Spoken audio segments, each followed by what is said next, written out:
नमस्कार दोस्तों, आज इस वीडियो की मदद से हमें ये जानने का मौका मिलेगा कि रावण का जन्म कैसे हुआ। तो चलिए शुरू करते हैं ये सच्ची कहानी। शुरू करने से पहले आपसे अनुरोध है कि इस वीडियो को लाइक करें और मेरी प्रेरणा के लिए मेरे चैनल को सब्सक्राइब करें। जब श्री राम अयोध्या में राज्य करने लगे तब एक दिन समस्त ऋषि मुनि श्री रघुनाथ जी का अभिनंदन करने के लिए अयोध्यापुरी में आए। श्री रामचंद्र जी ने उन सबका यथोचित सत्कार किया। वार्तालाप करते हुए अगस्त्य मुनि कहने लगे, युद्ध में आपने जो रावण का संहार किया वो कोई बड़ी बात नहीं है, परंतु द्वंद्व युद्ध में लक्ष्मण के द्वारा इंद्रजित का वध सबसे अधिक आश्चर्य की बात है। यह मायावी राक्षस युद्ध में सब प्राणियों के लिए अवध्य था। उनकी बात सुनकर रामचंद्र जी को बड़ा आश्चर्य हुआ। वे बोले, मुनिवर, रावण और कुंभकर्ण भी तो महान पराक्रमी थे, फिर आप केवल इंद्रजित मेघनाद की ही इतनी प्रशंसा क्यों करते हैं? महोदर, प्रहस्त, विरूपाक्ष भी कम वीर न थे। इस पर अगस्त्य मुनि बोले, इस प्रश्न का उत्तर देने से पहले मैं तुम्हें रावण के जन्म, वर प्राप्ति आदि का विवरण सुनाता हूँ। ब्रह्मा जी के पुलस्त्य नामक पुत्र हुए थे जो उन्हीं के समान तेजस्वी और गुणवान थे। एक बार वे महगिरी पर तपस्या करने गए। वह स्थान अत्यंत रमणीक था, इसलिए ऋषियों, नागों, राजर्षियों आदि की कन्याएं वहां क्रीड़ा करने आ जाती थी। इससे उनकी तपस्या में विघ्न पड़ता था। उन्होंने उन्हें वहां आने से मना किया।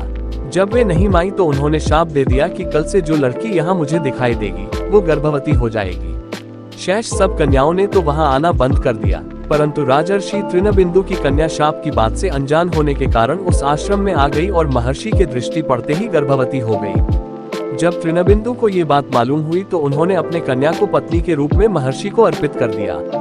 इस प्रकार विश्रवा का जन्म हुआ जो अपने पिता के समान वेदविद और धर्मात्मा हुआ।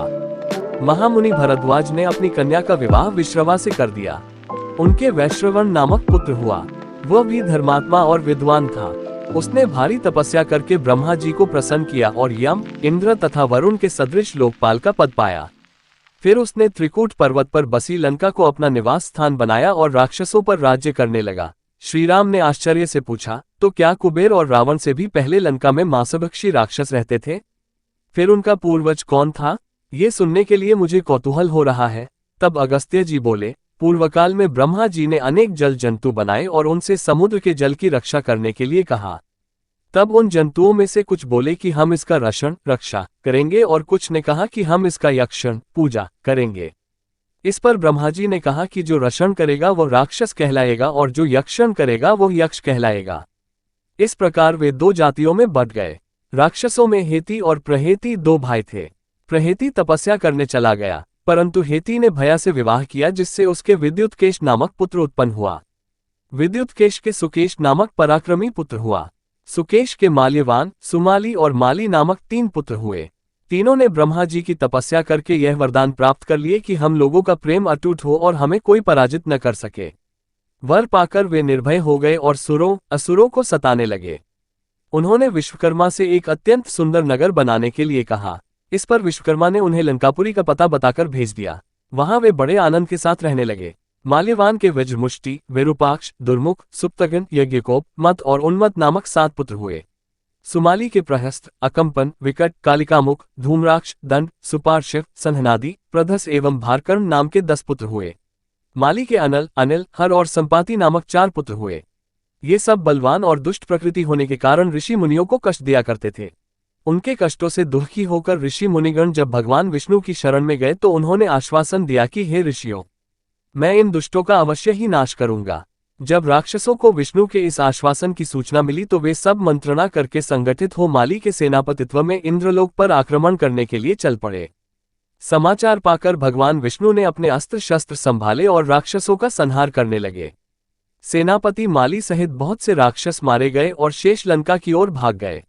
जब भागते हुए राक्षसों का भी नारायण संहार करने लगे तो माल्यवान क्रुद्ध होकर युद्धभूमि में लौट पड़ा।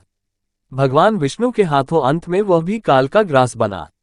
शेष बचे हुए राक्षस सुमाली के नेतृत्व में लंका को त्याग कर पाताल में जा बसे और लंका पर कुबेर का राज्य स्थापित हुआ।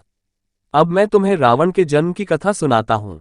राक्षसों के विनाश से दुखी होकर सुमाली ने अपनी पुत्री कैकसी से कहा कि पुत्री, राक्षस वंश के कल्याण के लिए मैं चाहता हूं कि तुम परम पराक्रमी महर्षि विश्रवा के पास जाकर उनसे पुत्र प्राप्त करो। वही पुत्र हम राक्षसों की देवताओं से रक्षा कर सकता है। अगस्त्य मुनि ने कहना जारी रखा। पिता की आज्ञा पाकर कैकसी विश्रवा के पास गई। उस समय भयंकर आंधी चल रही थी। आकाश में मेघ गरज रहे थे। कैकसी का अभिप्राय जानकर विश्रवा ने कहा कि भद्रे, तुम इस कुबेला में आई हो। मैं तुम्हारी इच्छा तो पूरी कर दूंगा, परंतु इससे तुम्हारी संतान दुष्ट स्वभाव वाली और क्रूर कर्मा होगी। मुनि की बात सुनकर कैकसी उनके चरणों में गिर पड़ी और बोली कि भगवान, आप ब्रह्मवादी महात्मा हैं। आपसे मैं ऐसी दुराचारी संतान पाने की आशा नहीं करती, अतः आप मुझ पर कृपा करें। कैकसी के वचन सुनकर मुनि विश्रवा ने कहा कि अच्छा, तो तुम्हारा सबसे छोटा पुत्र सदाचारी और धर्मात्मा होगा। इस प्रकार कैकसी के 10 मुख वाले पुत्र का जन्म हुआ, जिसका नाम दशग्रीव रखा गया। उसके पश्चात कुंभकर्ण, शूर्पणखा और विभीषण के जन्म हुए। दशग्रीव और कुंभकर्ण अत्यंत दुष्ट थे, किंतु विभीषण धर्मात्मा प्रकृति का था।